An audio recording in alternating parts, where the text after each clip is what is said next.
कविता है, कविता को क्या करते हैं ना, गा गा के पढ़ते हैं, सुर से सुर मिला के पढ़ते हैं।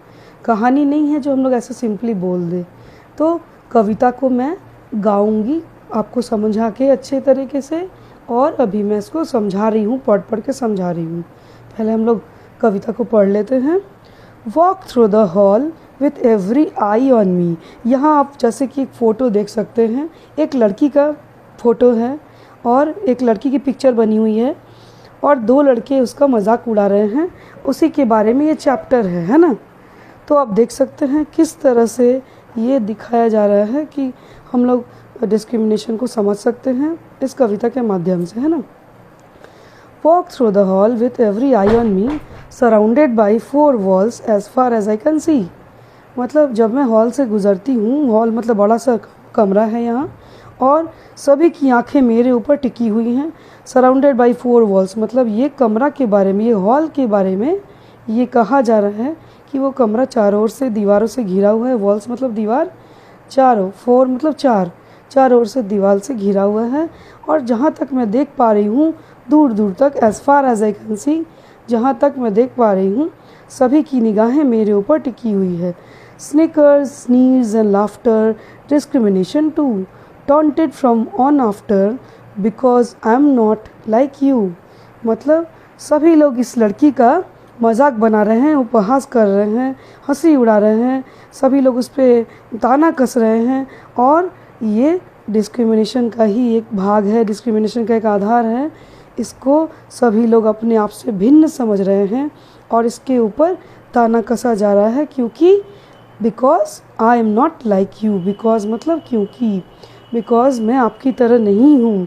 I am different so you शन मी, मैं सबसे अलग हूँ इसीलिए आप लोगों ने मुझे छोड़ दिया है। शन मी, ये लड़की बोल रही है कि तुमने मुझे छोड़ दिया क्योंकि मैं तुम्हारी तरह नहीं हूँ, है ना। ये कौन बोल रहा है? ये कवि या कवियत्री खुद बोल रही हैं। जेनेट वॉटफोर्ड ये कविता को बोल रही हैं कि मैं डिस्क्रिमिनेट हो रही हूँ, मैं सबसे भेदभाव किया जा रहा है मुझसे क्योंकि मैं आप लोगों की तरह नहीं हूँ। Leave me standing in the rain, मुझे बारिश में अकेला छोड़ दिया गया। लीव मतलब छोड़ देना, स्टैंडिंग मतलब खड़ा रहना। वो अकेले बारिश में भीग रही थी पर किसी ने उसकी मदद नहीं की, है ना।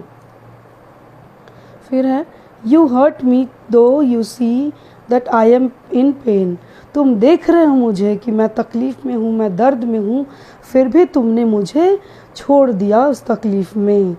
आई हेट डिस्क्रिमिनेशन, हेट मतलब नफ़रत करना, मैं नफ़रत करती हूँ इस भेदभाव से। कौन कह रहा है? ये कवियत्री कह रही है, जेनेट्स वॉटफोर्ड ये कह रही हैं कि मैं इस भेदभाव को नफ़रत करती हूँ। I hate discrimination among the world I see, मैं इस विश्व में, पूरी दुनिया में देख रही हूँ कि सभी से भेदभाव किया जा रहा है।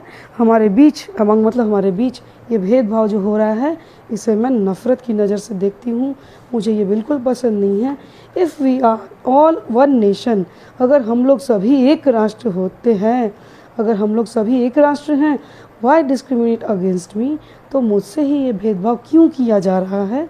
ये क्वेश्चन मार्क है, इसलिए प्रश्न पूछ रही हैं जेनेट्स वॉटफोर्ड कि अगर पूरा राष्ट्र एक है तो क्यों मुझसे ही सिर्फ ये भेदभाव किया जा रहा है। तो उम्मीद करते हैं आपको ये चैप्टर समझ आया होगा। तो हम लोग अब इसको बार बार पढ़ेंगे और पढ़ते पढ़ते अच्छी तरीके से हम लोग इसको याद करने की कोशिश करेंगे, और आप लोग जैसे मैंने कहा है उसी प्रकार से इसको पढ़िएगा। ठीक है बच्चों।